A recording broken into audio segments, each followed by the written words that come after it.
Agora eu era herói e meu cavalo só falava inglês. A noiva do cowboy era você, além das outras três. Eu enfrentava os batalhões, os alemães e seus canhões. Guardava o meu bodoque e ensaiava um rock para as matinês. Agora eu era o rei, era o bedel. A oficina que o Arena promoveu, essa escola pública de artes promoveu aqui no Centro Cultural Padre Eustáquio, reuniu 4 pessoas. Foi muito interessante, né, para mim, vindo de uma trajetória de cinema, encontrar outras pessoas que tinham vontade de fazer nascer um cineclube no bairro. E cada uma dessas pessoas tem trajetórias muito diferentes que as fazem estar aqui e querer transformar esse desejo em realidade. Então, eu estava ali acompanhado do Vicente Diniz, que foi um cineclubista, que tem uma trajetória histórica no cineclubismo, foi cineclubista na década de 60, né, projetou filmes junto com a Embrafilme, né, trabalhava com rolo de filme ainda, conseguiu manter essa prática e estava ansioso por encontrar também, assim como eu e as outras pessoas que vieram, pessoas que pudessem partilhar desse sonho, né, vamos dizer, de ter cinema na rua novamente.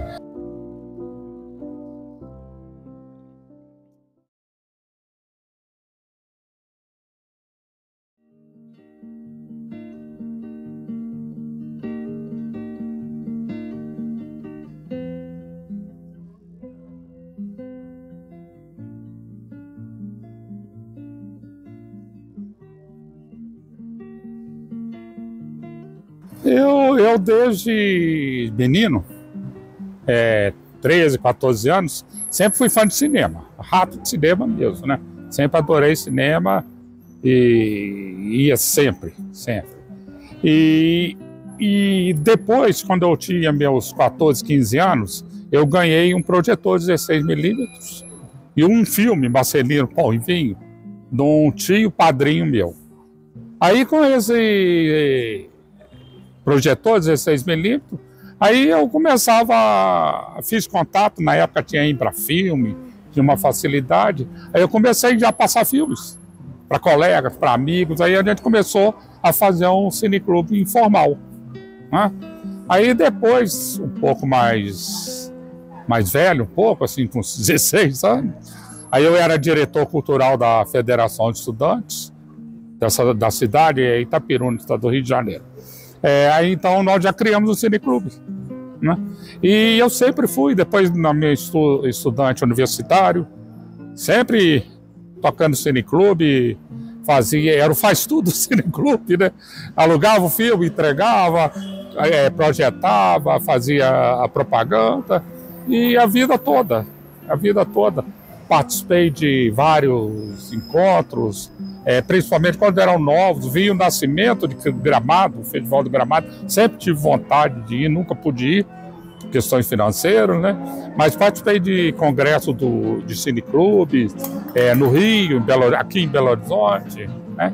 Aí conheci muita gente pessoalmente, Glauber Rocha, conheci o Carlos Prates, que é um cineasta daqui, e um monte de gente. E aí cada vez mais eu fui gostando, né? Participei do movimento cineclubista, que nos anos 70, mesmo durante a ditadura militar, e perseguido pela ditadura militar, a gente conseguia fazer muita coisa, né? Com a implantação da ditadura, os cineastas passaram a utilizar os filmes para promover uma reflexão sobre os caminhos adotados para a política e para a economia brasileira. Não demorou muito para que a máquina de censura militar entrasse em ação. A voz do Brasil. Às vezes o filme não era impedido, mas sofria tantos cortes que se tornava incompreensível para o público. No início, os princípios de censura eram de ordem moralista, apegando-se a cenas de sexo e palavrões.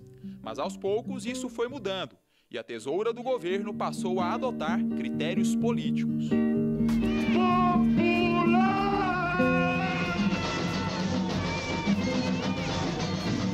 O presidente exige sua renúncia em 5 horas. E o Azteca, inclusive, era em frente à Pracinha São Francisco das Chagas, né? O Cine Azteca a quem o Cineclube Azteca rende uma homenagem.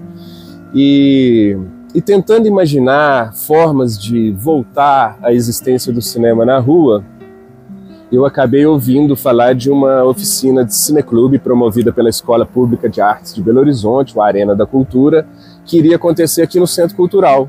Aí, a partir desse seminário, a gente conseguiu aglutinar algumas pessoas.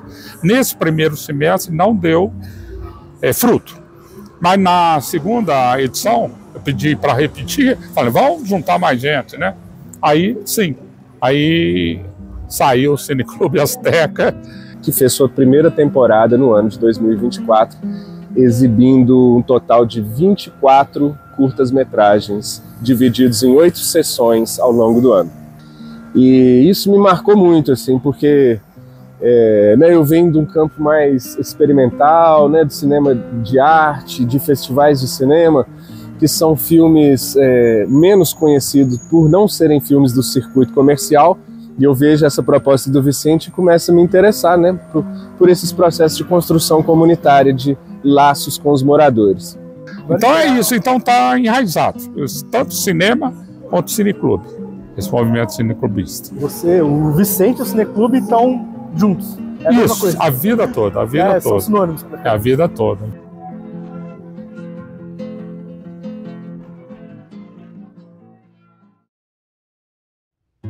Estava ali também a Gisele Paulino, que vem do campo do direito cultural, né, interessada, né, cinéfila, interessada no cinema, interessada nos filmes. Eu não fazia ideia do que seria, mas eu tinha já tido um contato, né, com o cinema mineiro, e aí eu queria saber mais o que era.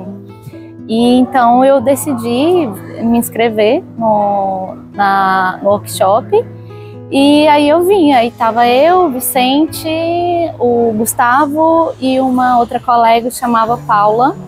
E foi muito interessante, assim, porque a gente foi pegando a visão, assim, a experiência de cada um, e todo mundo querendo muito construir um cineclube e trazendo a sua vivência de querer explorar mais o cinema e fazer uma formação de clube, né? O Vicente, ele participou das outras oficinas, ele sempre muito focado em fazer esse projeto acontecer mesmo, né? Ficamos nós três ali no início, na criação do Cineclube, e fizemos a temporada de 2024. Me senti assim acolhida para continuar participando. E aí eles trouxeram a experiência dos cinemas antigos que tinham aqui no bairro, que um desses cinemas era o Cinema Azteca, né? E é um nome muito forte, então a gente quis seguir com esse nome, e aí a gente teve uma pessoa voluntária para fazer o design, e aí isso foi tomando forma, assim. E aí eu tinha chegado no projeto só pensando em entender melhor o que era um cineclube, e acabei fazendo parte mesmo. Entra o Sérgio, que é companheiro do Vicente, que vai colaborar muito com a gente também nos debates, na curadoria, né? A gente montou uma coisa que a gente tem chamado de curadoria comunitária. E a partir disso a gente começou, né, a construir essa curadoria, né, que a partir do último encontro a gente tem esse norte para as próximas sessões. E nesse momento a gente estava ali tentando perceber os interesses, né, e a vocação que cada um imaginava para esse cineclube. Então o Vicente me surpreendeu nesse momento, né, ele falou... Nas nossas discussões, eu deixei bem claro que a gente tinha que escolher entre vários tipos de cineclubes, né? E escolher um ou percorrer por todos, né? Tem aquele que é baseado em entretenimento, ou então tipo assim, para nichos, né? Para as mulheres, para crianças, para idosos. Poderia, a partir da programação, ter um nicho, né? E eu achava que devia ser geral, e poderia ter até o entretenimento também, mas que a força seria filmes alternativos, principalmente produções mineiras, se possível de Belo Horizonte, né? Que é um cinema que as pessoas não têm acesso, não conhecem, né? E aí falaram, vamos fazer uma sessão para lotar. Aí que eu falei, então vou passar Titanic. Então passar um filme que foi um grande sucesso do cinema pode trazer os pais, pode trazer pais que queiram mostrar para os filhos o que foi um grande sucesso, pode ser um jeito de que as pessoas conheçam esse espaço, né? Porque a gente sabe que a construção de um centro cultural é um processo histórico, lento, né? De formação de público, de pessoas que percebem tudo que acontece aqui dentro. E aí é muito legal participar disso, ver um público mesmo se formando, as pessoas vindo, querendo saber mais, querer contribuir, é muito legal, assim, e como que isso, a gente não sabe onde isso vai dar, mas a gente quer que esse projeto, né, dê frutos, né, se ele puder, por exemplo, contribuir para a criação de um cinema de rua aqui no bairro, já que é um cinema, é um bairro, né, que historicamente tinha muitos cinemas, então se a gente conseguir fazer isso, porque acho que a gente tem que sonhar, né? Então a gente tem que sonhar que a gente pode chegar longe, e aí acho que esse é um lugar assim que desde o início a gente fala dessa importância dos cinemas de ruas, a gente tem aqui um cinema aberto, então se a gente puder construir esse público e demonstrar que a gente tem um público que quer um cinema aberto, que quer um cinema de rua, acho que a gente tem grandes chances de construir isso mesmo. Né? A gente mostra os filmes, a gente traz filmes para um debate que acontece logo após a sessão, e esse debate é uma curadoria feita através da escuta, né? Aquelas pessoas que estão presentes na sala, na nossa sala pública de cinema, elas trazem questões e acabam criando problematizações, refletem sobre o filme que acabou de assistir, e o nosso trabalho passa a ser escutar essa conversa, colaborar com ela, né, provocar o debate e tentar capturar alguma questão que esteja latente no público, né? Normalmente uma pergunta, ou um paradoxo enxergado, ou uma problematização colhida em algum filme, e aquilo ali passa a ser o motor de curadoria para a próxima sessão.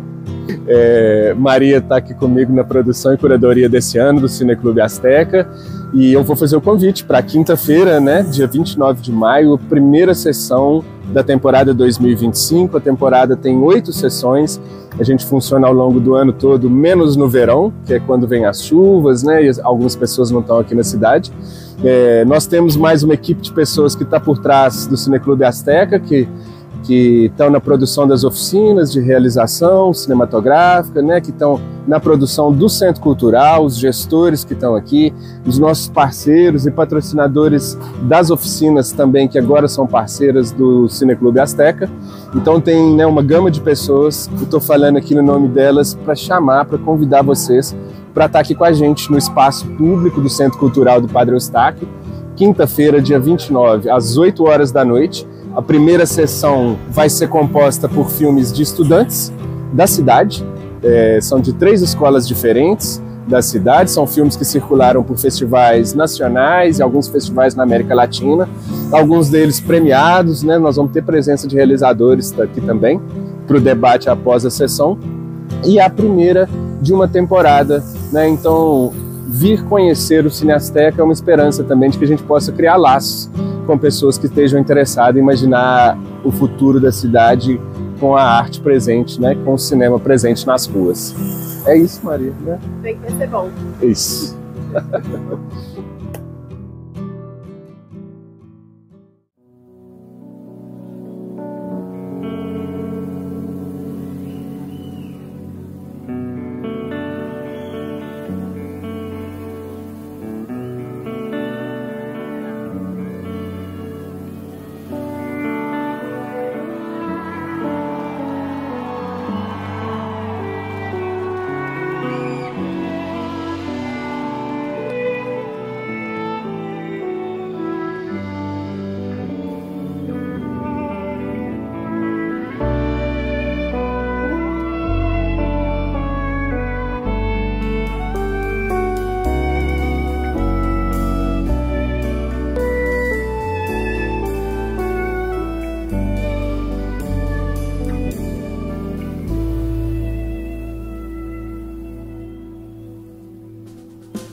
calcular o meu valor, mas sempre encontro o sorriso e o meu paraíso é onde estou. Porque a gente é desse jeito, criando conceito pra tudo que restou. Meninas são bruxas e fadas, palhaço é um homem todo pintado de piadas. Céu azul é o telhado do mundo inteiro. Sonho é uma coisa que fica dentro do meu travesseiro. Tambor no meu peito faz o batuque do meu coração.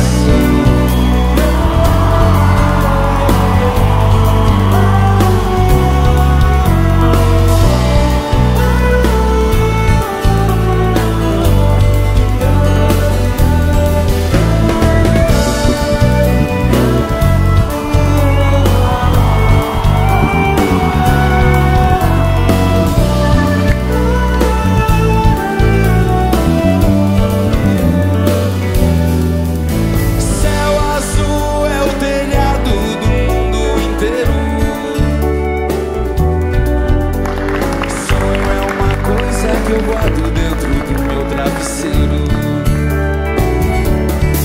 mas eu não sei, na verdade, quem eu sou. Já tentei calcular o meu valor, mas sempre encontro o sorriso e o meu paraíso é onde estou. Eu não sei, na verdade, quem